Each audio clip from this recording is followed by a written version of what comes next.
Hey guys, welcome back to my channel. My name is Caitlin and today I'm showing you my most used palettes of 2023.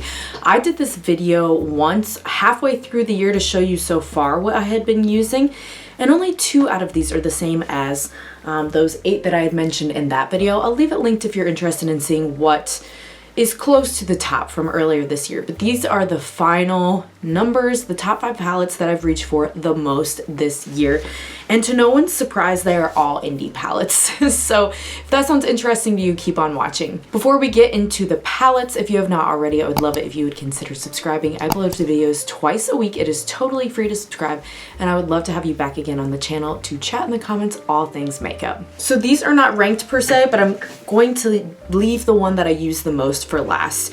So the top 5 palettes here, 4 of them I used 7 times each. I have a collection of probably around 200 palettes, so even though 7 times doesn't sound like a lot in the year, I have used 101 palettes total so far this year. I've been tracking, and I am going to be uploading a video where I rank all of the palettes I have used this year in 2023, so stay tuned for that. But these are, again, the 4 that I've used 7 times. So first off, this one was in the mid-year review that I did of what I was using the most. This is the Ensley Rain Midwinter Dream. If you've tried their formula, you probably are not surprised. They're quickly becoming one of my favorite indie brands. Here's the color story for this one, and while this palette is no longer available, it was a limited edition collaboration with Brittany Huff. There are other palettes from the brand that are just as excellent, and one of those, in fact, is another one that I used 7 times and was one of my top 5, and it was the Flower Moon. This one is still available if you're wanting to try the formula. This brand is pretty pricey, but I can tell you now that I've tried 2 palettes that I can see why it's pricier. The formula, the shimmers, I mean, look at these textures. They're exquisite, genuinely. There's a couple more palettes they've released since this that I'd like to pick up. I am just waiting since they are kind of pricey and I'm on a low buy at the moment. Another brand, indie, that I've used 7 times this year is the Adept Cosmetics Plain Jane. This is not a new release by any means, but it is a favorite in my collection. I love using especially these neutrals for just 1 or 2 all over the lid, maybe a matte in the crease, and you're done.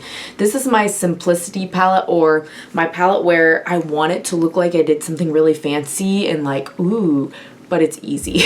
There actually isn't a lot of work, if any, that goes into the looks with that one. So I love this one, and I'll use it when I want that nice look but effortless. The 4th palette that I used 7 times this year was the Blend Bunny All Done Up palette, and this one is neutrals with a twist, in my opinion. It's got some nice little like green and kind of like orangey pumpkiny undertones, but you can also go like, this one is kind of like a bluey gray that's really pretty, and I do like the gradient that the brand did. That's like the pastels, the midtones, the deeps, and the shimmers.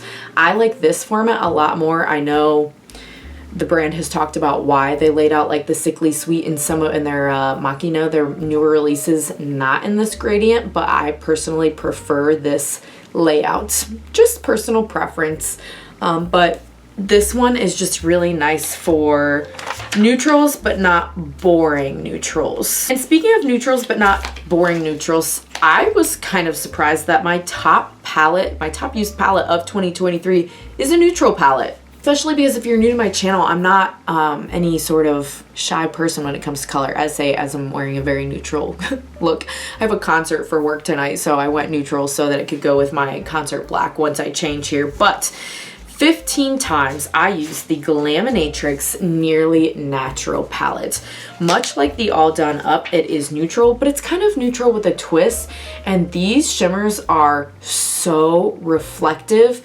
Adept Cosmetics has my favorite shimmer formula. I would say this is number 2, and this one is a little less texture, a little more sparkle in my opinion when compared to the Adept formula.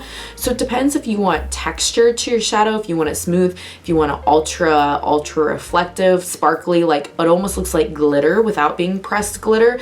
And I like this one too because again, it's not just a neutral palette. It is nearly natural, right? There is a little bit of green, there is a little bit of burgundy, there is a little bit of silver.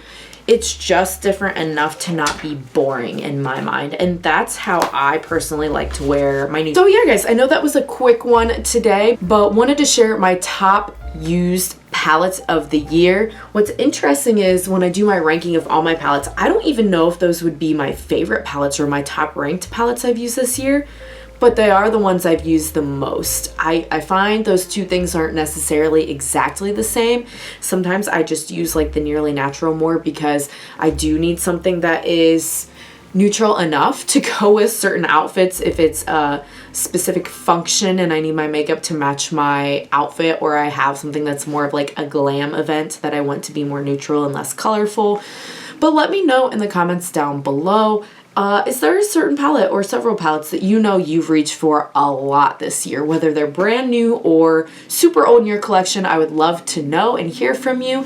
And thanks so much if you made it all the way to the end of the video. I hope to see you again in the next one. Bye!